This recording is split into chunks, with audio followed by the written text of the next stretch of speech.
I lived 25 years without knowing I was the secret daughter. My name is Emily Carter. I'm 25 years old, and for my entire life, I believed I was the daughter of Robert Carter, a mechanic who ran a small auto shop in Savannah, Georgia. Our home was modest: 2 bedrooms, a tiny living room, a kitchen that doubled as a laundry room, and a backyard where my mom, Susan Carter, grew herbs and planted a few flowers. The smell of motor oil always lingered on my dad's clothes when he got home from work at exactly 6:30 p.m. every single day. It was a rainy Thursday in March 2024 when my life changed forever. I had just graduated with a law degree from the University of Georgia after 5 grueling years of sacrifice. I worked part-time at a clothing store downtown to help pay for school, while my parents did everything they could to make ends meet. Robert sold his motorcycle, Susan took extra cleaning jobs on weekends, and I pretty much survived on sandwiches and coffee to save money on meals. That day, I was organizing the paperwork to apply for my bar exam when my mom called me into the kitchen. She sat at the table, hands wrapped around a steaming mug of coffee, looking different. Her expression was a strange mix of guilt, fear, and relief. "Emily, honey, there's something very important I need to tell you," she began, avoiding my eyes. Her voice was shaky, like every word physically hurt to say. I sat down across from her, my stomach tightening. My mom was always straightforward, practical, no nonsense. Seeing her this nervous instantly made me uneasy. "What is it, Mom? Is Dad okay?" "No, sweetheart, it's not about him. It's about you. About where you come from." My heart pounded. Where I come from? What did that even mean? I knew everything about my family. I was born on July 15, 1998, at Memorial Hospital in Savannah. My mom, Susan, was 22 and my dad, Robert, was 24. Our extended family was scattered between small towns in Georgia and South Carolina. We were a simple, hardworking family. Nothing mysterious about us. "Mom, you're scaring me. Just say it." She took a deep breath, like someone standing on the edge of a cliff, preparing to jump. "Emily, Robert isn't your biological father." Her words hit me like a bolt of lightning. For a moment they didn't even make sense, like she was speaking another language. "What? What do you mean?" "Of course he's my dad. He's always been my dad. He is, in every way that matters. He's loved you and raised you like his own since the day you were born.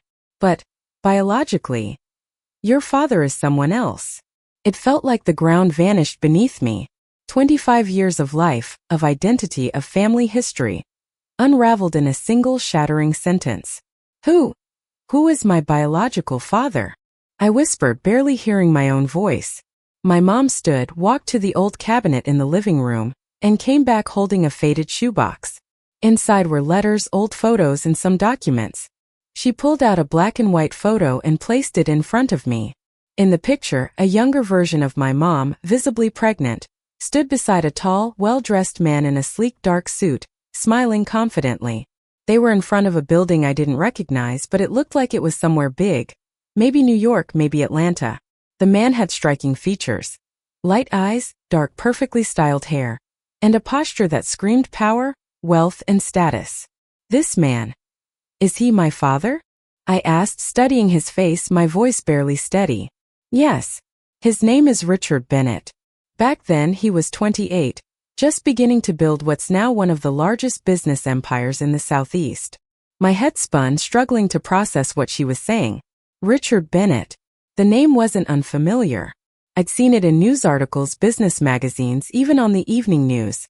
He owned a chain of luxury hotels, real estate companies, and shopping malls. He was often featured in society columns, photographed with his elegant blonde wife and their 2 picture-perfect children.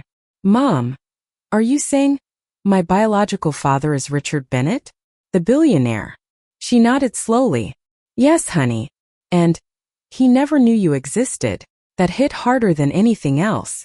Not only was my biological father someone entirely different, he had no idea I was even born. "What do you mean? He never knew? You never told him?" My mom closed her eyes, as if the memory physically hurt. "Emily, you deserve the full truth. Everything." She poured herself another cup of coffee, her hands trembling, then, for the first time in over a decade, lit a cigarette. A habit I thought she'd kicked years ago. And then, she began to tell me a story that would forever change the way I saw my own life. In 1997, I was 21 years old, working as a receptionist at a luxury hotel in downtown Atlanta. It was my first real job. I'd left a tiny town in South Carolina hoping to build a better life in the city. Richard was staying at the hotel, handling some big deal with international investors. She paused, taking a long drag from the cigarette. He was married at the time, but his marriage was falling apart. His wife, Catherine, was traveling through Europe with friends, and Richard was here. Alone. For 2 weeks he stayed in that hotel. And we started talking. First just polite greetings. Then longer conversations during my breaks. I listened silently, trying to picture my mother, young, vulnerable, alone in a big city, falling for a powerful married man. Richard was magnetic, smart, charming, funny. He'd tell me about his business ventures, the places he'd traveled, the empire he dreamed of building. And I fell completely, hopelessly in love with him. And, did he love you? I thought he did. For those 2 weeks he treated me like I was the only person in the world. Dinners at fancy restaurants, gifts I'd never dreamed of. He made me feel like a queen. He told me I was different, that I was real in a way no one else in his life was. Tears were welling in her eyes now. What happened? After? I asked softly. When he left for New York, we kept talking on the phone. Every night. For hours. He told me he was thinking about leaving his wife. That he wanted to start fresh. With me. I believed every word. And when did you find out you were pregnant? About 2 months after he left. I was late. I took a test. And it was positive. I was terrified. But I was also happy. I thought the baby would be our forever connection. That it would be the reason he'd finally choose me. Her hand shook as she stepped out the cigarette. I called him one Tuesday night. Told him I was pregnant. Told him I was happy. That I couldn't wait for our life together. I held my breath. What did he say? First, complete silence. Then he asked if I was sure, if the baby wasn't someone else's. When I told him he was the only man I'd been with, his tone shifted. He got angry. He said I was trying to ruin his life, his career, his family. Said I was nothing but a hotel receptionist trying to trap him for money. A wave of anger surged inside me. My mom, just 21, pregnant and alone, being humiliated by the man who once claimed to love her. Did he offer you money to have an abortion? I asked, my voice trembling. She nodded, her face darkening with the memory. Yes. He offered me $50,000 to take care of the problem and disappear from his life forever. When I refused, he turned threatening. Said he had powerful lawyers. That if I ever tried to cause trouble, he would destroy me in court. And you never spoke to him again? I tried. I called a few more times, but his number was disconnected. I mailed letters to his office, but they were never answered. Probably intercepted by his assistant. I was just a small-town girl with no money, no power. And he was a wealthy businessman with connections everywhere. There was no way to fight that. She stood, walked back to the shoebox and pulled out one more document, my birth certificate. When you were born, I didn't put his name on it. I was too scared of his threats. A few months later I met Robert. He was working at the auto shop down the street. Kind, hard-working, honest. When I told him my story, he said he didn't care. He said he would love you like his own daughter. I looked down at the certificate. Under father, it read Robert Carter. Under mother, Susan Carter. A carefully protected lie. That had lasted 25 years. Why are you telling me this now? I asked, barely able to breathe. Because you just graduated from law school. Because you're about to become a lawyer. Because now you have the knowledge, the power, to fight for what's rightfully yours. And more than that, because Richard Bennett has no idea that he has a daughter as incredible as you. You really think, after everything he did, that he deserves to know me? Emily, he was 28 back then, scared, trying to protect a life he'd spent years building. I'm not excusing him, what he did was cruel. But 25 years is a long time. People change. And whether or not you choose to meet him, you have the right to know where you come from. I didn't sleep that night. I sat on my bed, staring at that old photo, staring into the face of a man who was half of me, a stranger, who never knew I existed, a man who rejected my mother when she was most vulnerable, but who might not be that same man anymore. The next morning, I made a decision that would change my life forever. I started searching for everything I could find about Richard Bennett. For the next few days, I threw myself into an obsessive investigation. It was like assembling a 25-year-old puzzle, piecing together fragments of my own identity by learning about the man who was both a total stranger and half my DNA. Google became my best friend. I scoured news articles, business magazines, charity websites, social media, anything and everything that mentioned Richard Bennett. And what I discovered was both incredible and infuriating. At 53 years old, Richard Bennett was the CEO of Bennett Group, a business empire valued at over $1.5 billion. His company owned a chain of 12 luxury hotels across the East Coast, 2 shopping malls in Atlanta and Miami, a high-end construction firm, and even had shares in a regional airline. His businesses employed over 7,000 people directly and supported another 15,000 jobs indirectly. He was a regular on Forbes' list of the 100 wealthiest people in America's Southeast. His personal net worth was estimated at $600 million. But what hit me hardest was his personal life. Richard was still married to Catherine Bennett, blonde, elegant, 15 years younger than him, a graduate of Georgetown in international relations.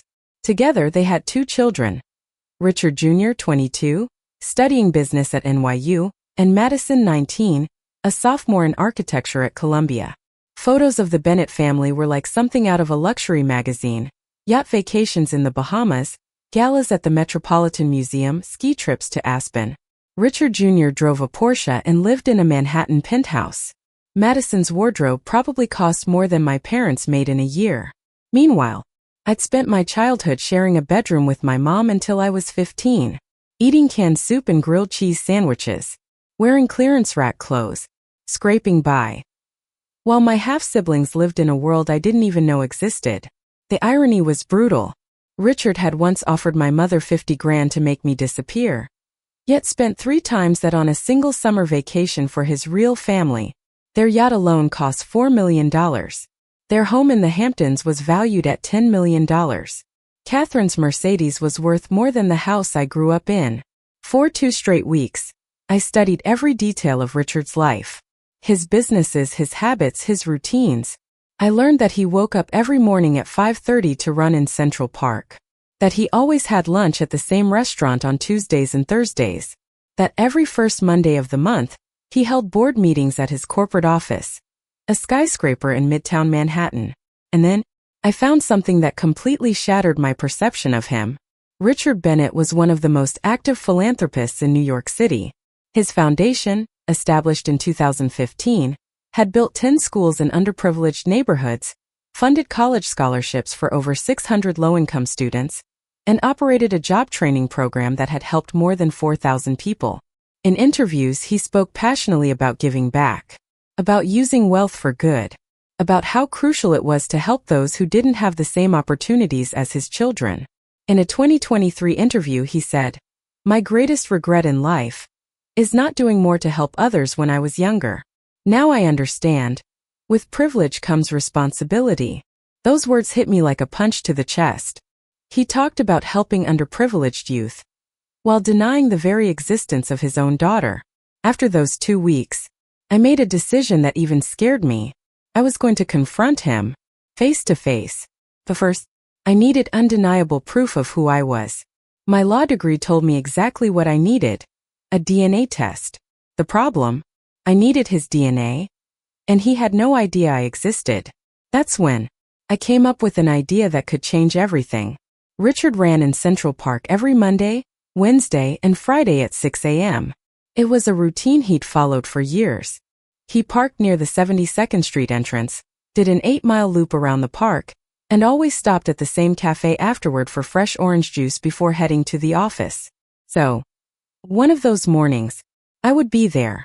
On Wednesday, April 3, 2024, I woke up at 4:30 in the morning.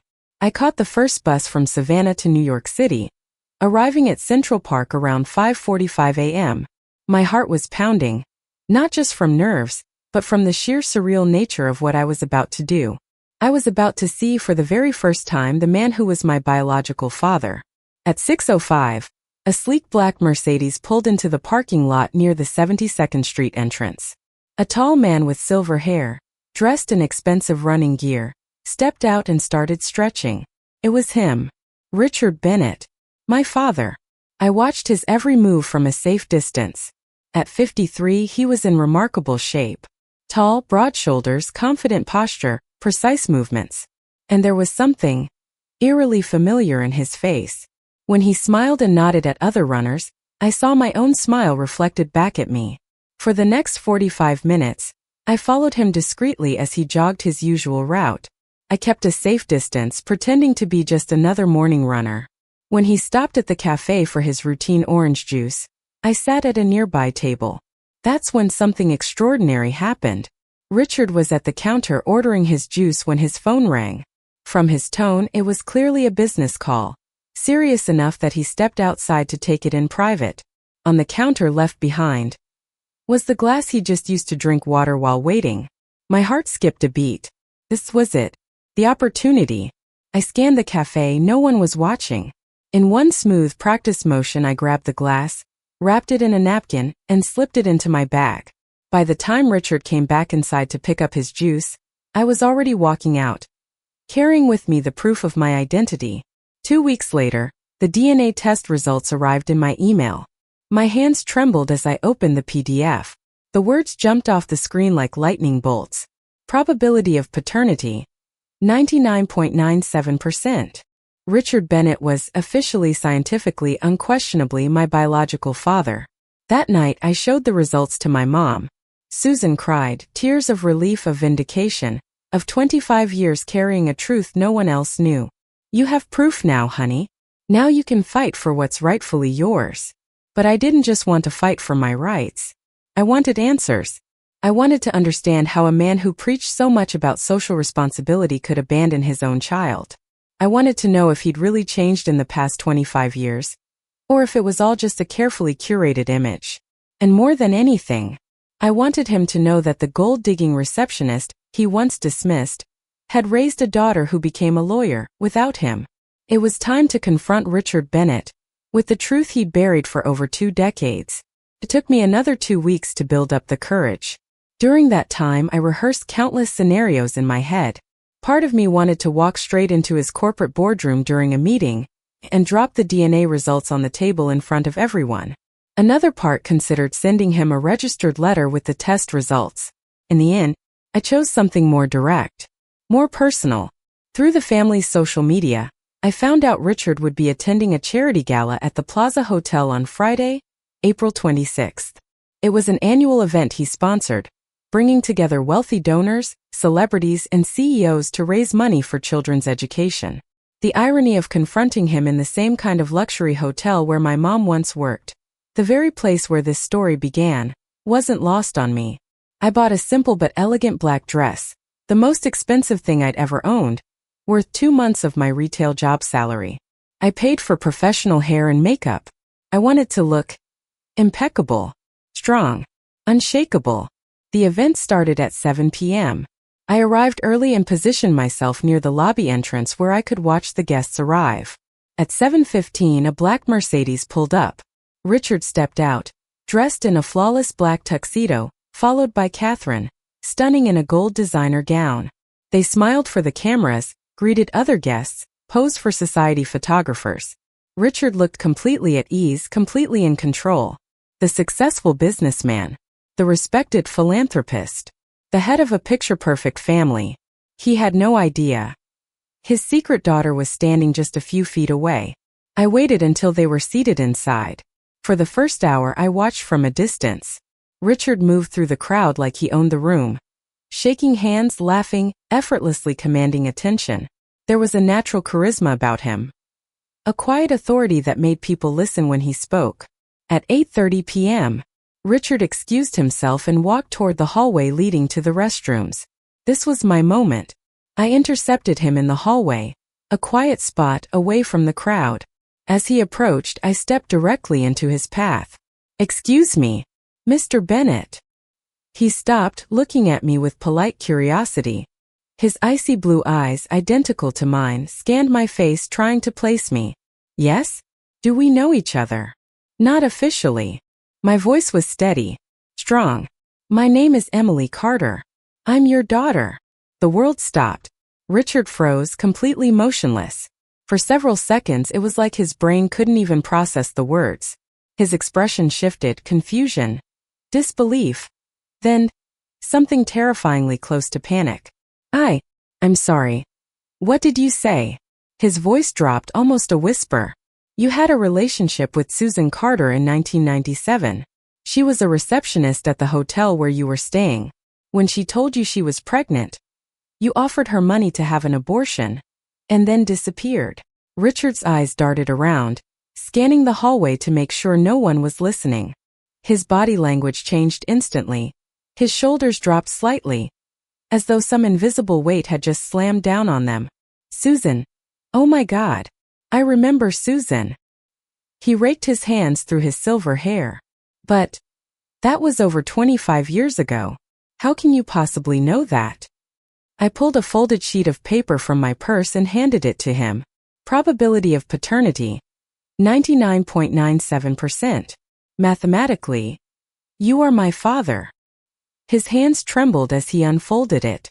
He read it once, then again, then a third time, as if hoping the words might somehow change. When he finally looked back up at me, there were tears forming in his eyes.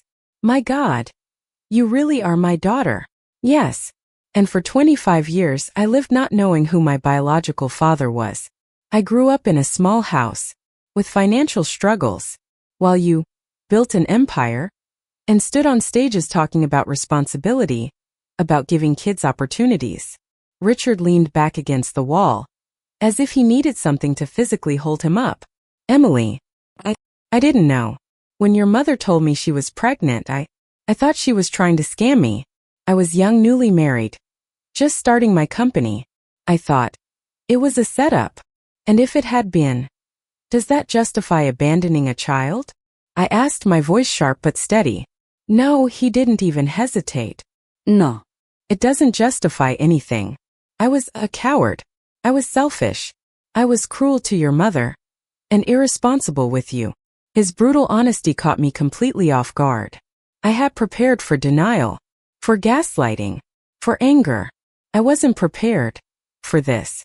Why are you saying this? Why aren't you denying it?" Richard took a deep breath, like a man making a decision that would change the course of his life. "Because when you get older, when you have your own kids, when you look back at the mistakes you've made, you realize some things are unforgivable. But that doesn't mean you shouldn't try to make them right." At that very moment, a woman approached from the end of the hallway. It was Catherine, his wife, looking for him. "Richard, your speech starts in 5 minutes. Oh, I'm sorry, I didn't realize you were speaking with someone." Catherine glanced at me, politely smiling, waiting for Richard to introduce us. Elegant, graceful, perfectly composed. "Catherine, this is Emily," Richard said, his voice faltering slightly. "Pleasure to meet you, Emily. Are you the daughter of one of our friends?" she asked, her smile still polite, expecting a perfectly ordinary answer. The silence that followed was deafening. Richard looked at me, torn between maintaining his facade and the weight of the truth that had just crashed into his life. "Actually," I said, locking eyes with her, "I'm Richard's daughter." Catherine laughed, thinking it was a joke. "Richard's daughter? Oh no, sweetie, his kids are right over at table 12. Oh." The laughter died in her throat. Her smile vanished as the weight of my words hit her. "Oh my God. Catherine, I can explain." Richard started. "No. You too. Excuse me." Her voice was steady, but her hands trembled as she clutched her gold clutch. "Richard will talk at home." And with that, she turned and walked away, not creating a scene, but leaving behind a silence heavier than any scream could have been. "I just destroyed your marriage," I said, feeling a strange mix of guilt and satisfaction. "No," Richard's voice was firm. "I destroyed my marriage 25 years ago when I cheated on my wife and then abandoned you. You've only brought the truth into the light, a truth I should have faced a long time ago. We stood there in silence, both absorbing the gravity of the moment. What do you want from me, Emily? He finally asked. Honestly, I don't even know. I've imagined this moment for weeks, dreamed about humiliating you in public, filing a lawsuit for abandonment, exposing your hypocrisy to the media. But now, seeing you actually admit your mistakes, you have every right to do all of those things, he interrupted. You deserve answers. You deserve to meet your siblings.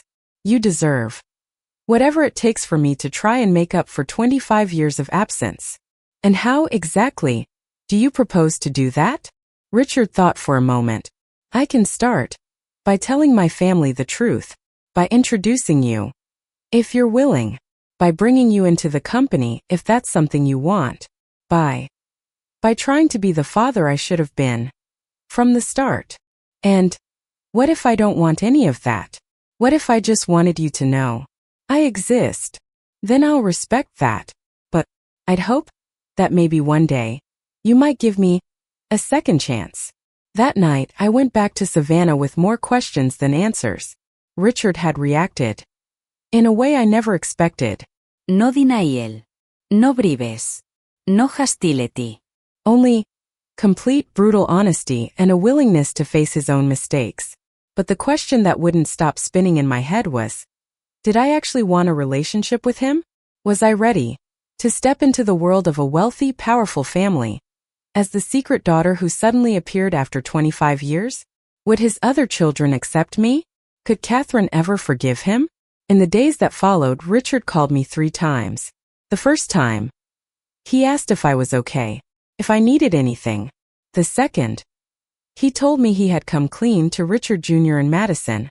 The third, he said Catherine had left. She'd moved out and was staying at a wellness retreat in Connecticut, trying to process everything. I destroyed my family, he said, his voice heavy with guilt. But maybe it's time to build a real one. One that's based on honesty, not lies. And then, during that third call, he made an offer that would completely change my life. Emily, I want to offer you a position at Bennett Group. You just graduated from law school. You could work in our legal department. This isn't charity. This isn't guilt. This is recognition.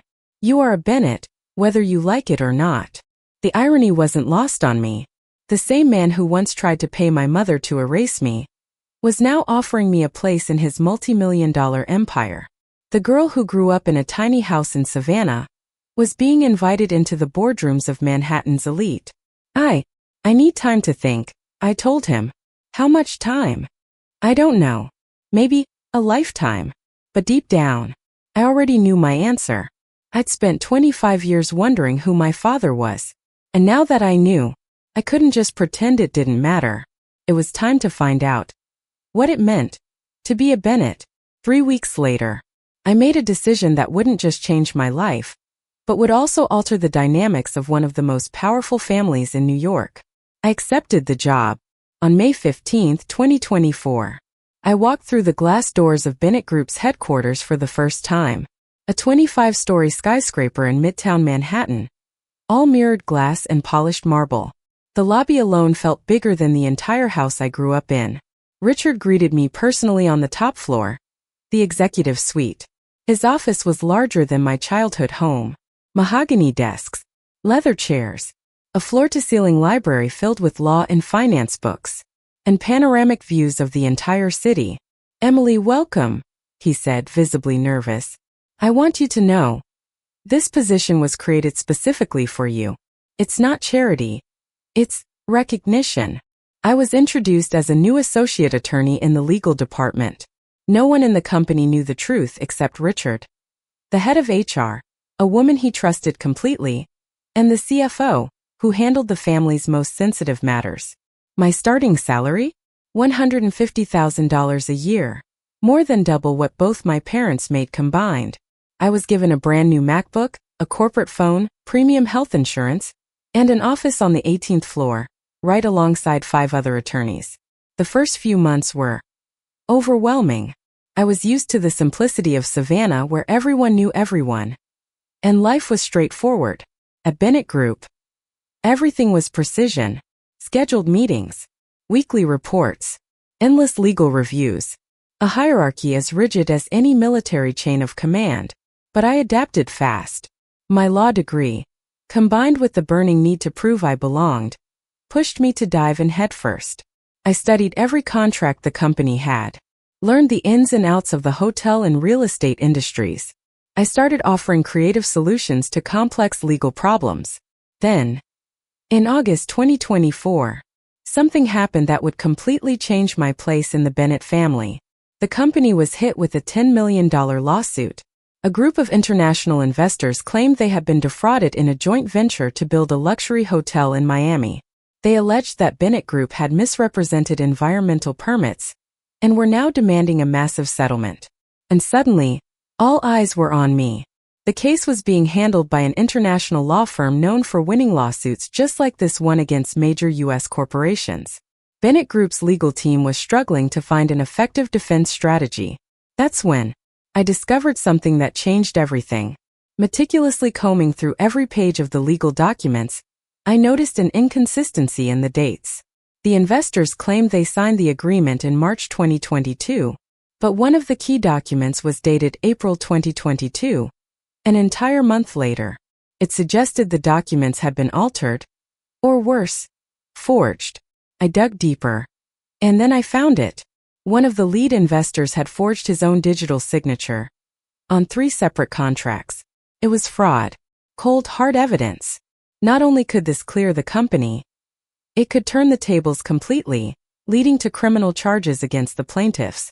I rushed to Dr. Mark Peterson, the head of our legal department. He studied my report, eyes wide with disbelief. "Emily, this is brilliant. How did you catch something that our entire team of 20 attorneys missed?" "Maybe because I looked at it without assumptions," I replied. "Sometimes, being an outsider gives you a different perspective." Dr. Peterson took my findings straight to Richard. An hour later, I was summoned to the executive office. "Emily," Richard said, his face a mixture of fatherly pride and professional admiration, "you just saved this company from a $10 million loss." Mark told me, "Your analysis was exceptional." "I was just doing my job," I said, trying to sound modest. No. "You did far more than that. You showed a level of skill and sharpness beyond your experience. I want to promote you to lead our international contracts analysis division." The promotion came with a raise. My salary jumped to $220,000 a year, and I got my own office on the 15th floor. But more important than the money was the recognition. I had proven that I belonged here, not because of my DNA, but because of my work. By the end of 2024, the Wall Street Journal published an article titled Top 10 Under 30 Rising Stars in Corporate Law. My photo appeared alongside other young attorneys shaking up the industry. The article highlighted my role in uncovering the investor fraud and my rapid rise within Bennett Group. Emily Carter, 26, represents a new generation of corporate attorneys blending technical expertise with innovative strategic thinking, the article read. In less than a year, she has become a key figure in Bennett Group's international legal operations. When the magazine hit the shelves, my mom called me in tears. "Sweetheart, your picture. It's in the Wall Street Journal. You're a big shot lawyer now. I can't believe it. I'm so proud of you." But the real transformation wasn't just happening in my career. It was happening in my family. Richard Jr., who had been openly hostile when I first arrived, began to respect me. He worked in the company's finance division and frequently needed legal review on his deals. Our relationship evolved from tense and awkward to professional collaboration and eventually to genuine sibling affection. "You know, Emily," he told me over lunch one December afternoon, "when Dad told us about you, I thought you were just another person trying to cash in on our family. But watching how you work, how you've earned everything, I realized we didn't just get a sister. We got an incredible one." Madison took longer. She was in her final year of architecture school and felt threatened by the sudden appearance of an older, successful sister. But our bond came through the most unexpected way. In January 2025, Madison ran into major issues with her senior thesis, a design for a sustainable residential complex. She was stuck on the legal side, zoning laws, environmental permits, compliance regulations. "I need your help," she said one Saturday afternoon, walking into my office. "I know. We're not exactly close. But you understand this stuff better than anyone." We spent the entire weekend together, poring over legal codes, environmental laws, and urban development regulations. I guided her through licensing procedures, helped her adjust her project for full compliance, and walked her through how to defend it during her review. Her project not only received the highest score in her class, it was selected for a national exhibit on sustainable architecture. During her presentation, Madison stood at the podium and said, "This project wouldn't exist without the help of my sister Emily. She showed me that law and architecture can and should work together to build a better future." It was the first time she publicly called me her sister. Catherine took the longest. Our first real meeting didn't happen until March 2025. Nearly a year after that night at the plaza, Richard organized a private dinner at the family's mansion in the Hamptons, officially so I could meet the family properly. The house was stunning. Over 9,000 square feet, an Olympic-sized pool, a formal dining room for 20, a private wine cellar, a library with over 3,000 books. Catherine greeted me with the kind of cold politeness I expected from a woman whose perfect life had been shattered by the sudden appearance of her husband's secret daughter. "Emily, welcome to our home," she said, her voice smooth, formal, but distant. Throughout dinner, the tension was suffocating. Richard kept the conversation going, asking me about my work, my plans, how I was adjusting to New York.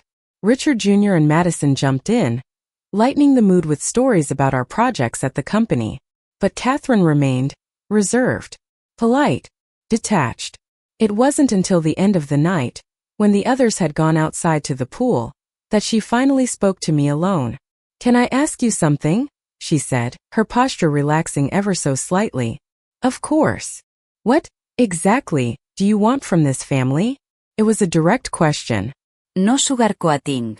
So, I answered with equal honesty. Honestly, first, I wanted revenge. I wanted to humiliate Richard, to ruin his reputation, maybe even destroy the company.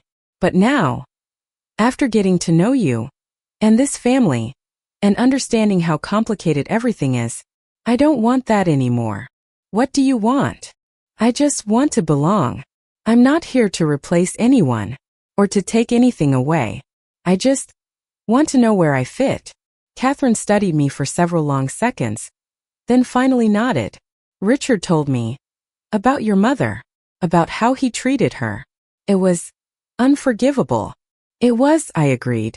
"But he also told me about you, about your integrity, about how you've worked and earned your place here. And I see how my kids talk about you with real admiration." Silence. "Emily, I won't pretend it's easy, having a stepdaughter appear out of nowhere after 25 years. But I'm willing to try. For Richard, for the kids, and for you." It wasn't love. It wasn't warmth. But it was the beginning of something real. A relationship that, over time, would become one of mutual respect and even affection. And then, in June 2025, something happened that would forever solidify my place in the Bennett family and in the company.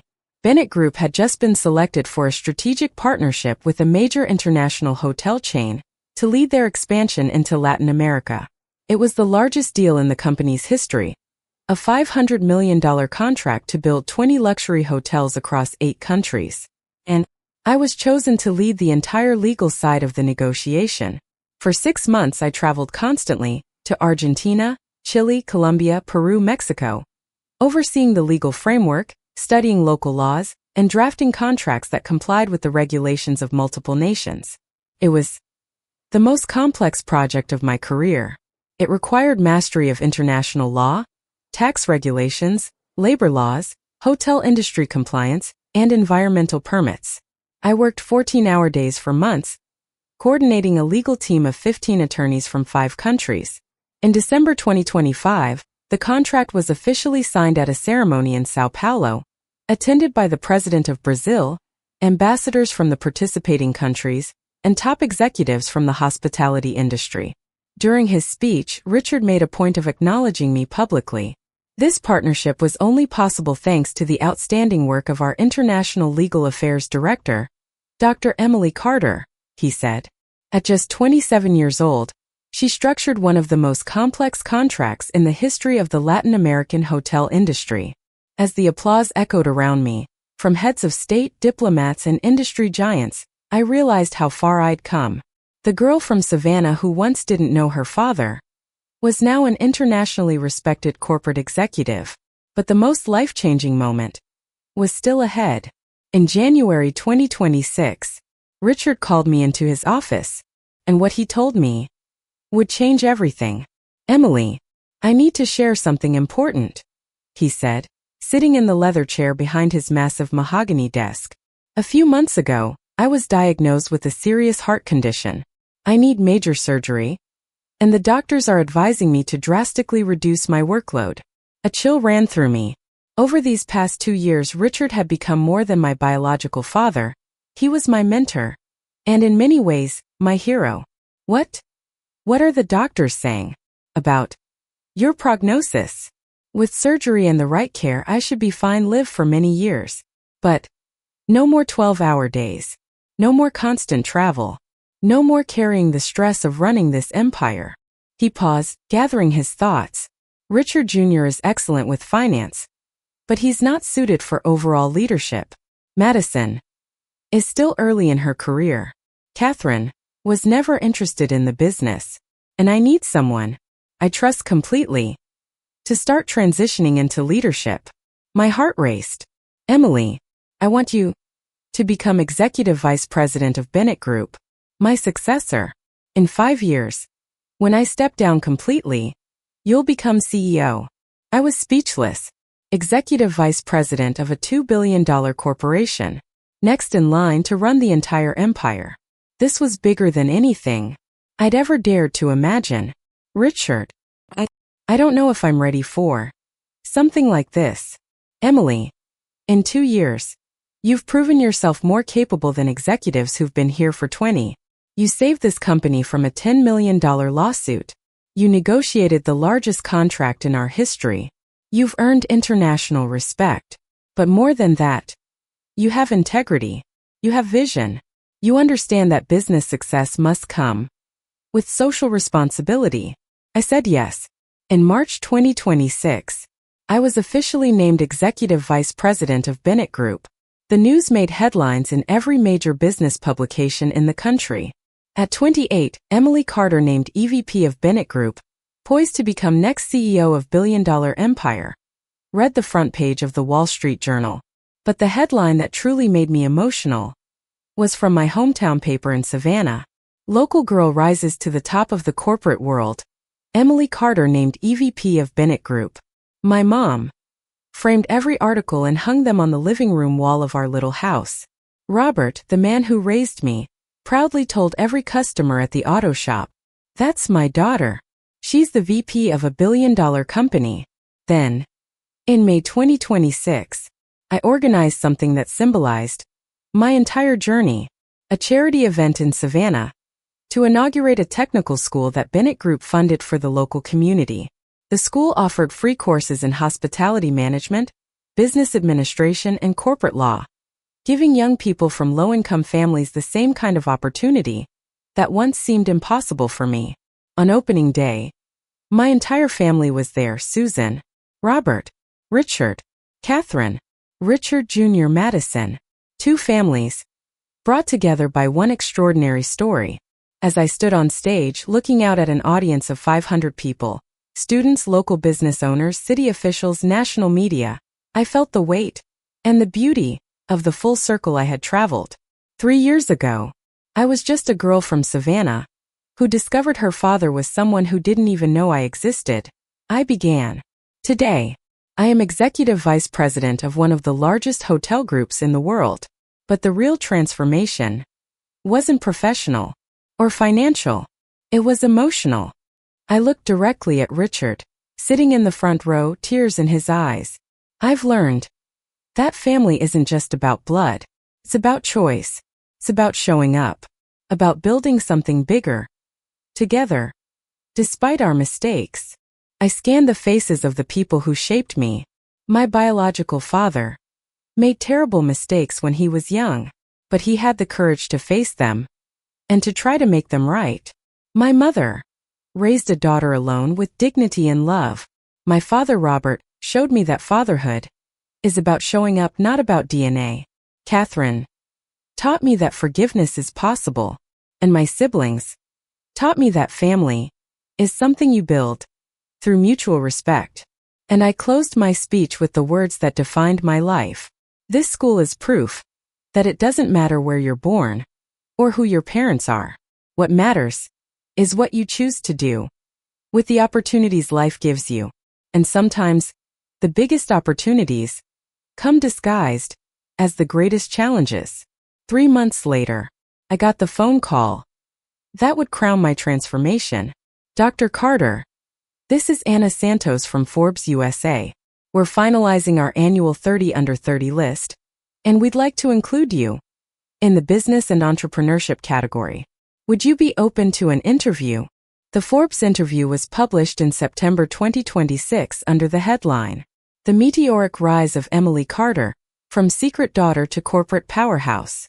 The article told my whole story: the discovery of my paternity, the confrontation with Richard, my journey into the corporate world, my rise within Bennett Group, and the social projects I was leading. Emily Carter represents a new generation of business leaders, the article read. Executives who understand that financial success must be paired with social impact. Her personal story of resilience is reflected in how she leads, with transparency, integrity, and purpose. When the magazine hit the stands with my face on the cover, my mom called me, crying, "Baby, you're on the cover of Forbes. My little girl, the one I raised by myself, is on the cover of Forbes." And in that moment, I realized something undeniable. I hadn't just found where I belonged, I had built it. That night, alone in my new apartment in Manhattan, a 1,600 square foot space with floor-to-ceiling windows overlooking Central Park, bought with my own money, I reflected on the extraordinary journey I'd taken in less than 3 years. In March 2024, I was a recent law graduate living in a small house in Savannah, working minimum wage at a clothing store, with no idea who my biological father was. By September 2026, I was the executive vice president of a $2 billion corporation, living in a penthouse, featured on Forbes' list of the most influential young leaders in the country, and I had rebuilt a family I didn't even know existed. But the most important transformation wasn't in the size of my bank account or the title on my office door. It was in the peace I felt when I looked in the mirror. I had found my identity, my purpose, my place in the world.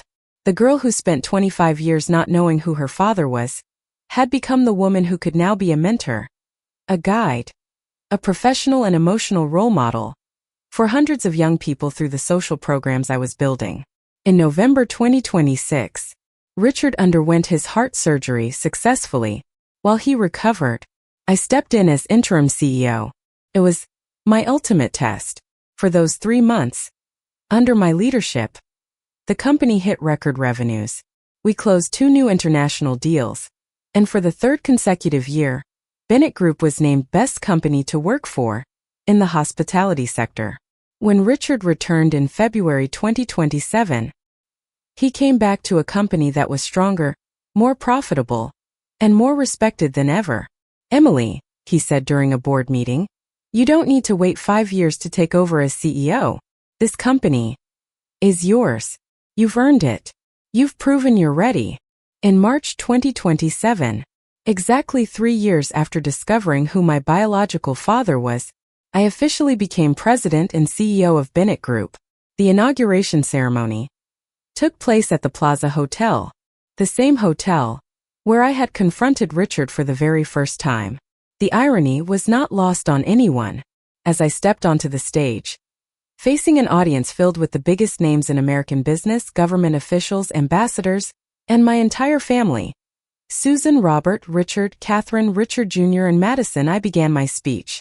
Exactly 3 years ago, in this very hotel, a young lawyer confronted a powerful businessman with the truth about a daughter he never knew existed. I began. Today, that young lawyer stands here, taking the helm of the very company that businessman built over the past 3 decades. I locked eyes with Richard. This is not a story of revenge. This is a story of redemption. My father made mistakes, but he had the courage to own them. And I could have used my discovery to destroy, but I chose to build. Together, we transformed a painful truth into an opportunity for mutual growth. I closed my speech with a promise that defined my vision for the future. As CEO of Bennett Group, I commit to upholding the values of excellence that brought this company to where it is today. But I also pledge to expand our social impact. By 2030, we will build 50 technical schools in underserved communities, provide 5,000 university scholarships, and create 20,000 new jobs through our ventures.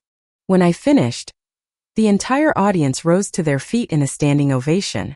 But the applause that meant the most came from the table where Susan and Robert sat, my first parents, the ones who raised me with love.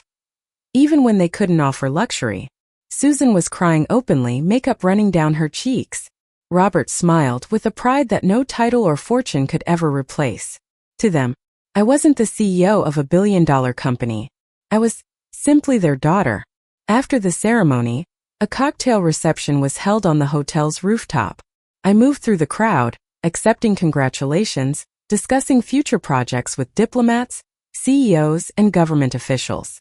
But the most meaningful moment came when I quietly stepped out onto the terrace, needing a few minutes of silence to absorb everything. Richard followed me. "How are you feeling?" he asked, standing beside me, overlooking the New York skyline. "Surreal," I admitted. 3 years ago, I didn't even know you existed. And now, I'm the president of your company. He smiled, shook his head. "It's not my company anymore, Emily. It's yours. You earned it. Every part of it." We stood in silence for a while, watching the lights of the city. "Can I ask you something?" I finally said. "Of course. Do you regret it?" "Regret rejecting my mom. Missing my first 25 years. He took a long breath. "Every single day. But I also believe maybe it had to happen this way.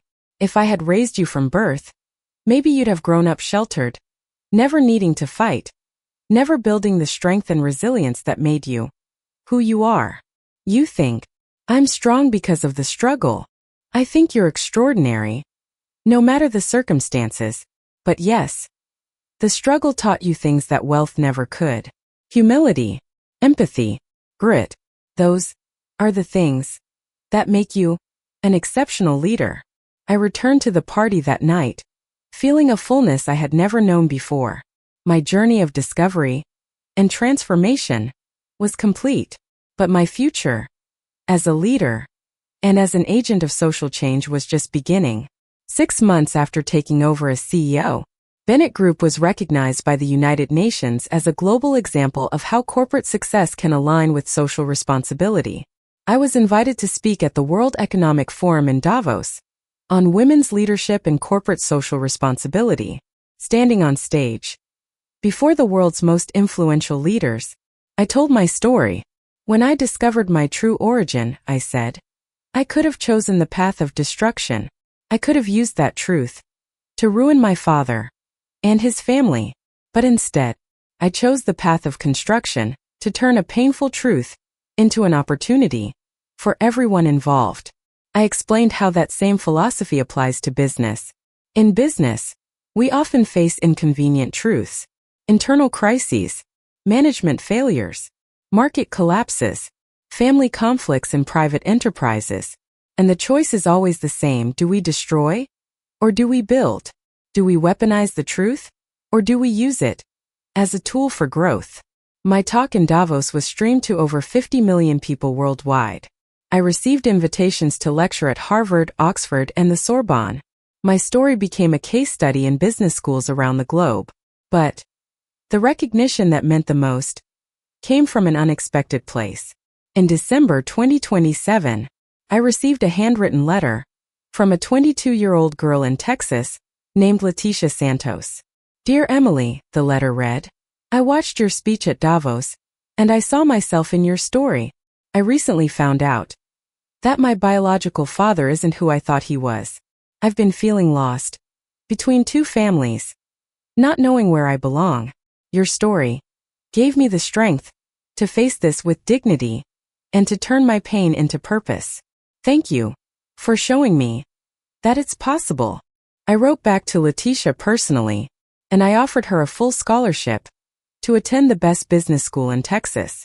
She was the first of thousands of young people my foundation would go on to help in the years to come. And as I signed that letter, I realized something with absolute clarity. This is what legacy truly means. Today in 2028, 4 years after discovering who my biological father was, I lead a company that employs over 15,000 people, generates $600 million in annual revenue, and is internationally recognized as a global model for corporate social responsibility. Every morning when I wake up in my Manhattan penthouse, a 3,000 square foot apartment with floor-to-ceiling windows overlooking Central Park, I take a few quiet moments to breathe, grounding myself in the present before another intense day in the corporate world begins. The apartment, furnished with modern design and contemporary American art, is my sanctuary. But it never lets me forget where I came from. On the living room wall, framed in oak, hangs the most precious photo I own. My mom, Susan, my dad, Robert, and me on the day of my law school graduation in 2024, just days before my entire world shifted. In the photo, they smile with genuine pride, wearing the best clothes they could afford. Susan is in a navy dress she saved for 3 months to buy. Robert wears a slightly oversized rented suit. And I stand between them, beaming in my graduation gown, holding a diploma that represents 5 years of collective sacrifice.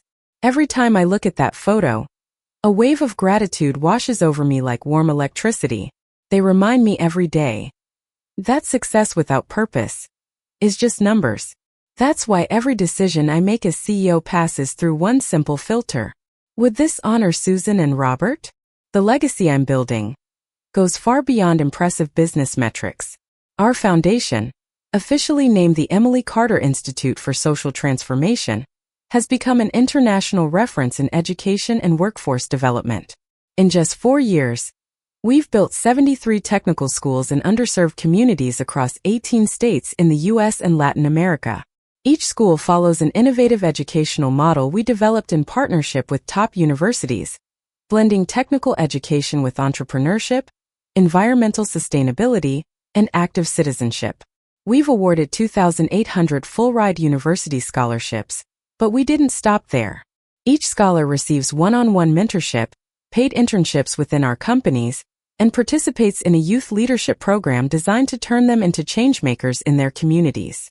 To date, we've trained over 12,000 young people through our workforce development programs, and 89% of them secured formal employment or launched their own businesses within 6 months of graduation. But the project I'm proudest of is the Absent Parents Present Futures initiative, created for young people who, like me, grew up without knowing one of their biological parents. We offer free psychological support, legal assistance for paternity recognition cases, and, most importantly, an emotional support network that helps these young adults turn the pain of absence into strength for the future.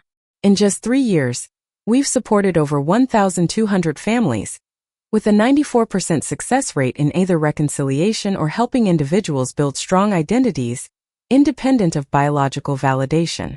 My family, once fragmented by secrets, is now stronger than I ever dreamed possible. Richard and Catherine renewed their vows in a private, deeply emotional ceremony in December 2027, not just celebrating 30 years of marriage, but their triumph over the greatest crisis they had ever faced. The ceremony was held in the garden of their Hamptons estate, with only our closest family present. During his vows, Richard delivered a speech that brought everyone to tears. "Catherine," he said, holding her hands, looking into her eyes, You forgave me for the most unforgivable mistake a man can make. You welcomed into our family the daughter I denied for 25 years. You've taught me that real love isn't about perfection. It's about growth through our imperfections.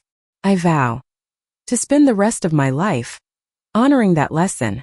Catherine, with tears running down her face, responded, Richard, our family became bigger and stronger because of Emily. She wasn't a crisis in our marriage. She was a blessing in disguise. She forced us to become better people, and I vow to continue being the mother she always deserved to have. When she said, the mother she always deserved to have, something inside me healed completely. Catherine had traveled an extraordinary emotional journey, from the elegant woman who once stared at me in disbelief, to someone who now, truly, felt like a second mother.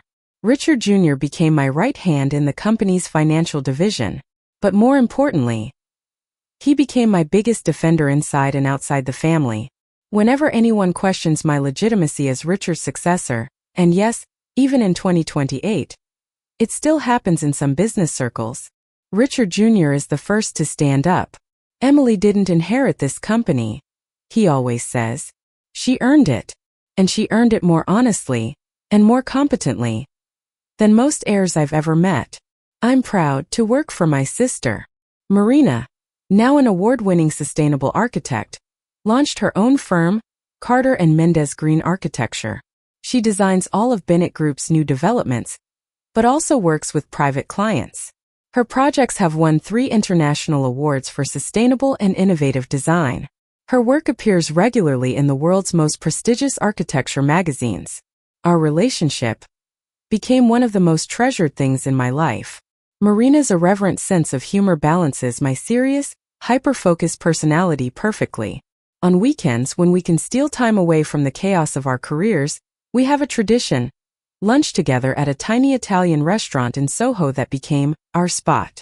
We talk about everything: business, love, future plans, her childhood memories, and the teenage dreams I never shared with anyone before. It was during one of those lunches in March 2028 that Marina told me something that completely changed my perspective about how the family had handled my arrival. Bring justice to others. That is a level of character that neither I nor your mom could have taught you. Something that just lives in you. Something purely yours. Our relationship today is built on a radical honesty that most traditional families never reach. We speak openly about the past, about the pain, about the choices, about the future. There is no sugarcoating, no pretending. We both know we lost 25 years we can never get back. But we also know we've built something extraordinary in these last 4 years, something that will last for the rest of our lives. My story proves one simple truth: it doesn't matter how you discover where you come from. What matters is what you choose to do with that discovery. You can use a painful truth to destroy, or you can turn it into the foundation of something extraordinary. I spent 25 years not knowing who my father was, and yet, it was that exact journey that shaped me into the leader, the daughter, the sister, and the woman I am today. Every night, before I go to sleep, I follow a reflection ritual I developed over the years. I sit on the balcony of my penthouse, overlooking the city that never sleeps, and I ask myself 3 questions. What's one decision I made today that I'm proud of? What's one lesson I learned today? And how did I positively impact someone's life today? It's how I stay grounded, how I make sure I never lose sight of why I do what I do. Last night, as I did this ritual, my mind landed on a meeting I'd had earlier that afternoon with the board of the Institute. We were reviewing a proposal to expand our educational programs into other countries in Latin America. The investment required $50 million over 5 years, exactly the amount Richard once offered to make sure I was never born. The irony was impossible to ignore.